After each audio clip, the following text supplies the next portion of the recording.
Initiative for Empowering Adolescents ni mradi uliojikita kuwajengea uwezo vijana katika afua ya afya, uzazi, stadi za maisha na uchumi endelevu kwa mabinti waliopata ujauzito ama watoto katika umri mdogo. Ninazozijua ni njia mbili, njia ya uzazi wa mpango wa asili na njia ya mpango wa uzazi wa kisasa. Kwa sisi wa huku wanasema utumie, kwa mfano unachukua chungu chako unaenda kukificha hata huko mtoni ambako hawezi kukifunua mtu. Unaenda tu kukifunika mwenyewe kule. Unafunika, yani maana yake unafunika kabisa ujipata mimba. Ukitaka kupata mimba unaenda kukifunua. Ila akikifunua tu mtu mwingine wewe bila kujua lazima mimba utapata. Mara ya kwanza nilikuwa sijui mtoto wangu anakula kivipi, nikawa namlisha tu ninavyojua. Ila baada ya kupata elimu nikawa nampa mlo kamili kwa sababu tumezaa umri mdogo na tupo kwa wazazi. Wazazi wenyewe changamoto, unakuta kipato kidogo, hatujui tufanyaje, yani hatuna hela tuseme. Fursa kubwa ambayo naipata mimi ni kufikika kwa urahisi kwa vijana. Tunaangazia mashujaa wawili kutoka katika sekta nyeti isiyozungumziwa mara nyingi. Tuwatambue vinara hawa wauguzi wanawake ambao ni wahudumu wa afya kutoka zahanati ya Kitedewasi Lungemba, Bi Fimo Amoni Kihaga, muuguzi na mhudumu wa afya. Pia kutoka zahanati ya Mkalala Mufindi ni muuguzi Martha Samueli Kapugi. Vijana ambao nimefanikiwa kuwafikia kwa upande wa jamii kama hivi ni vijana kama 48. Maana zahanati yetu inahudumia vijiji viwili, kijiji cha Ikwega na kijiji cha Mkalala. Na pia nimefanikiwa kuwafikia wanafunzi zaidi ya 200 wa sekondari ya Mkalala. Pia nimefanikiwa kuwafikia watoto 84 wa shule ya msingi Mkalala. Na pia nimefanikiwa kuwafikia watoto 92 wa shule ya msingi Lukosi. Nina mabinti 15 ambao ndio nimeanza nao na wanaofika darasani ni 10. Sote tunafahamu kuwa wauguzi wana jukumu muhimu katika huduma ya afya na huduma za dharura katika jamii. Fimo na Martha wamejengewa uwezo juu ya utoaji wa elimu lika na shirika lisilo la kiserikali la SOS.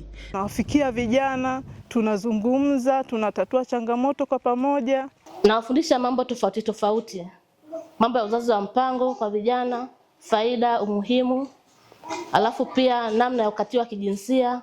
Nanufaika na mafunzo ya shirika la SOS, kwa mfano lishe kwa watoto, uzazi wa mpango kwa vijana, afya ya lishe kwa vijana.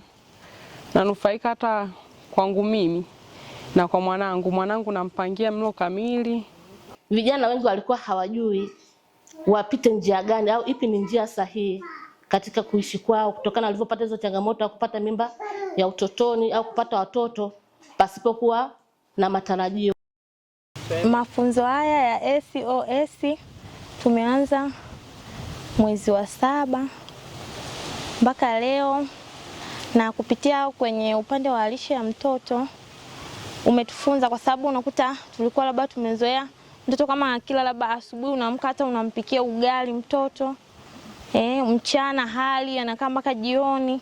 Kwa hiyo tumejifunza kwamba mtoto asubuhi nitakiwa kabla ya yote uanze na vitu vya moto moto kama chai au uji, kwa sababu huwezi kumpa mtoto chakula kigumu wakati wa asubuhi, sio vizuri. Na mchana kama ni ugali kidogo na mboga ya mchanganyiko kama mboga majani, nyama kidogo au dagaa kwa ajili ya kuimarisha mifupa. Nina vituo, nina Mabanzini kituo cha kwanza, nina sekondari ya Mkalala, nina shule ya msingi Lukosi na shule ya msingi Mkalala. Na sehemu hizo zote ambazo ninatoa huduma nimebandika ratiba. Kwanza kabisa nimepata elimu na shirika la SOS ambayo maelekezo yake ilikuwa ni kuwatafuta watoto ambao wamezaa chini ya umri wao. Lakini baada ya kuja hapa nikajifunza namna ya kujikinga na magonjwa kama ya ukimwi, ngono. Mradi huu unaotekelezwa mkoani Iringa na shirika la SOS umejikita katika mtazamo wa msingi wa haki na jumuishi. kwa lengo la kuongeza ufanisi na upatikanaji wa taarifa za huduma za afya ya uzazi kwa vijana wote. Umejumuisha wauguzi na watoa huduma ngazi ya jamii ili kuhakikisha vijana wanapatiwa taarifa, ujuzi, rasilimali na msaada wanaohitaji ili kuwasaidia katika kufanya maamuzi sahihi kuhusu afya na ustawi wao. Lakini hapa tunasikia mengi, lishe ya mtoto, kujihudumia mwenyewe binafsi kwa upande wa uzazi, usafi, kila kitu. Tunamshukuru nesi wetu anatufundisha kwa ustadi mkubwa. Mabadiliko ambayo nimeyaona ni kwamba wao wenyewe kwanza hali ambazo walikuwa nazo huko nyuma, kwa sababu wamefundishwa mambo ya usafi. Unaona kabisa mtu ameonekana amegeuka kabisa, hata mtoto anamleta yuko kwenye mazingira mazuri. Kama wanajamii wanaoaminika, wauguzi huweka kielelezo kwa wengine na kuendelea kukuza afya nje na mahali pa kazi. Hata hivyo, utafiti umeonyesha kuwa wauguzi mara nyingi hawajipi sifa nyingi kwa michango hii.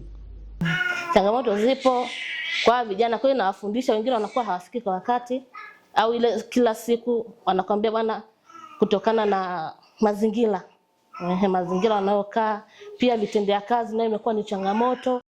Ni vitendea kazi ndio. Kwa mfano nikienda sekondari au shule ya msingi, nahitaji kuwa na zile manila. Ndio natakiwa niwe na manila na makapeni. Pia usafiri unakuwa ni kikwazo.